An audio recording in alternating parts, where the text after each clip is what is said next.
ભારત ન્યૂઝમાં આપનું હાર્દિક સ્વાગત છે। ધાનેરા પુલના સર્વિસ રોડ બનાવવા અને ફરી બજારમાં બસ ચાલુ કરવા મુદ્દે મીટિંગ યોજના બાદ આવેદનપત્ર અને 7 દિવસમાં ઉકેલ ન આવે તો ચક્કાજામની ચીમકી અપાઈ। ધાનેરામાં બનેલ રેલવે પુલ એ ધાનેરાની આર્થિક કમર ભાગી નાખી છે અને પુલની બાજુમાં સર્વિસ રોડ ન બનતા સરકારી બસ અને અન્ય વાહન બારોબાર જતા હોવાથી વેપાર ધંધાને મોટો ફટકો પડ્યો છે। સ્થાનિકોએ સર્વિસ રોડ મુદ્દે અનેકવાર રાજકીય આગેવાનો અને ઉચ્ચ અધિકારીઓની રજૂઆત કરી હતી, પણ પરિણામ ન મળતા આખર વેપારીઓ, ડોક્ટરો અને જાગૃત નાગરિકોની મીટિંગ મળી।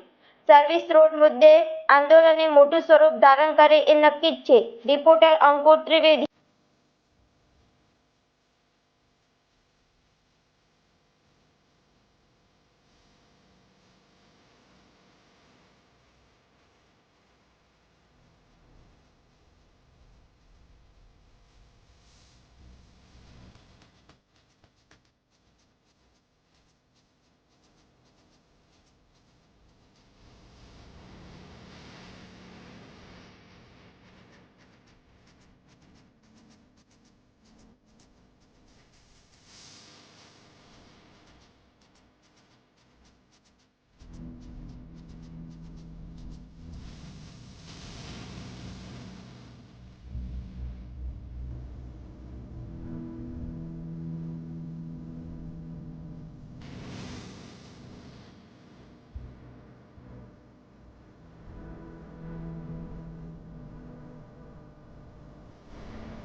આજે અમે અગ્રવાલ 3 રસ્તા સર્વિસ રોડ બાબતનું જે આવેદનપત્ર આપ્યું એ આવેદનપત્ર 7 દિવસની મુદત માગી છે, કારણ કે આ સર્વિસ રોડ વારંવાર અમે ધાનેરાની નગરજનોએ રજૂઆત કરી, પણ એ રજૂઆતો એમના કાગળ ઉપર પડી રહે છે, એ રજૂઆતોનો કંઈ નિકાલ નહીં થતો।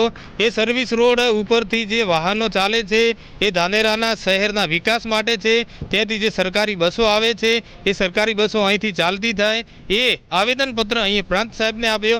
પ્રાંત સાહેબ જોડે 7 દિવસની મુદત માગી। એ 7 દિવસની મુદત સુધી પ્રાંત સાહેબ કંઈ નહીં કરે તો અમે આગળ અમારી રીતે ભારે આંદોલન કરશું એવી નગરજનો અને દરેક વેપારીઓએ આવેદનપત્ર આપી અને સાહેબને જણાવ્યું છે।